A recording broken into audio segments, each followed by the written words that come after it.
Dimitri Pavlenko. Et comment ne pas ouvrir notre page culture en rendant hommage là aussi à la reine. Bonjour Nicolas Caro. Bonjour Dimitri. Vous avez trouvé un roman en lien avec Elisabeth II, vous allez nous en parler dans un instant. Je salue quand même Stéphanie Loire qui est avec nous. Merci bonjour Stéphanie. pour cette politesse, bonjour à tous, bonjour Dimitri. Ah oui, elle avait une playlist Elisabeth II.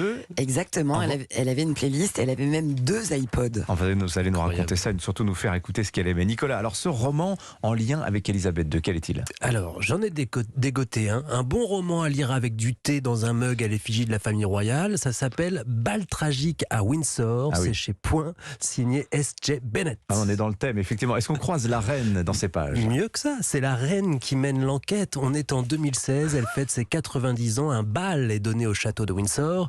Il y a des chefs d'État, tout le gratin évidemment, mais il y a un couac, un sacré, puisqu'on découvre le corps presque nu d'un pianiste russe pendu dans le placard de sa chambre.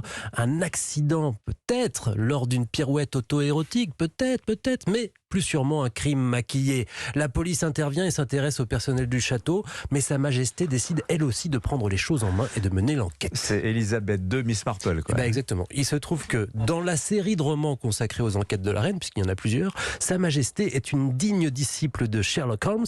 Elle a du flair et de l'intuition et elle résout des affaires depuis son adolescence, sauf que bon courage quand vous êtes la reine d'Angleterre pour enquêter discrètement, interroger les témoins, etc. C'est impossible. Alors c'est sa secrétaire qui se charge d'aller récolter les indices, d'explorer certaines pistes et ensuite la reine synthétise et tire les conclusions. C'est très drôle. Humour british bien entendu, mais on en apprend aussi beaucoup sur le quotidien de la reine puisque S.J. Bennett, l'auteur, connaît très bien cet univers. Elle avait même postulé pour devenir secrétaire personnelle de la reine il y a de nombreuses années. C'est ce qu'on appelle, c'est la tendance d'ailleurs, un cozy crime ou un cozy mystery, c'est-à-dire un polar mais sans violence, juste une bonne enquête. C'est un whodunit, un genre en soi comme les Agatha Christie, les Sherlock Holmes. Whodunit, qui a fait ça? C'est la seule grande question d'un polar. Formidable. Bal tragique à Windsor, S.J. Bennett. Donc c'est publié chez Point. Merci beaucoup Nicolas. Et encore un livre sur ma table de chevet. Allez, la playlist de la reine maintenant, Stéphanie Loire. Et oui, parce qu'elle avait 2 iPods, nous disiez-vous. Exactement. Alors je précise rapidement pour les plus jeunes des auditeurs d'Europe 1, l'iPod c'était l'ancêtre de Deezer et de Spotify. Excusez-moi, c'est pas des cassettes, pas. Juste après le Walkman, voilà, c'était entre les deux. Le quoi le Walkman, pardon. Je vois pas ce que c'est. Selon la Bible de la hype, le magazine Vogue, la reine n'en avait pas un seul, mais bien 2 iPods, dont un qui était un cadeau offert par Michelle et Barack Obama au cours d'une visite en 2009. À l'intérieur de cet iPod, un contenu spécialement dédié à la reine, dont une vidéo de la visite qu'elle avait effectuée en 2007 à Washington.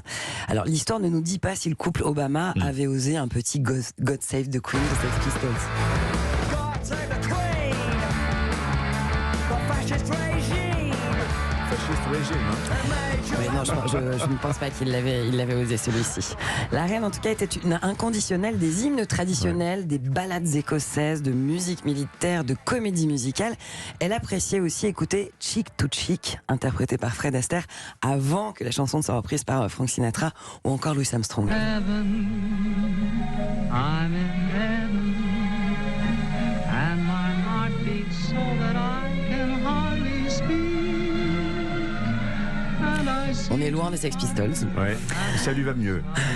Elisabeth ça lui sied mieux au teint, je Attendez, trouve. elle va vous surprendre. Elisabeth II, elle avait également un faible pour des chanteurs un peu plus actuels. Alors, à l'image d'Elton John, évidemment, qu'elle avait anobli en 1998.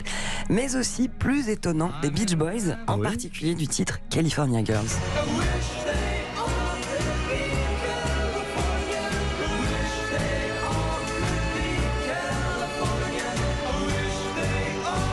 Aurait-elle aimé être californienne, Elisabeth II? Une petite balade en surf, Cette qui vie, sait? mais oui, une vie de liberté qu'elle n'aura pas eue finalement.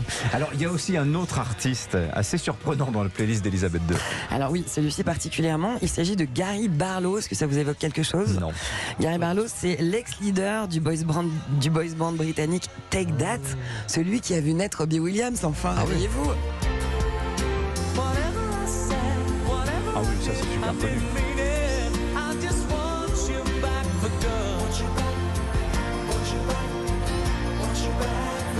Je vous imagine imagine dans votre chambre d'ado, Dimitri, en train d'écouter des Take That. Comme la reine d'Angleterre. Bon, on est assez... Je viens de visualiser. on est j'ai assez- l'image. avec le poster au-dessus du lit. Non, j'étais plutôt Metallica à l'époque, mais pourquoi pas. En tout cas, tout le monde connaît Back for Good, mais c'est incroyable. Elle écoutait ça, la reine d'Angleterre. Paraît-il. En Ouais, tout ouais. cas, on avait des choses en commun, elle et moi, voilà.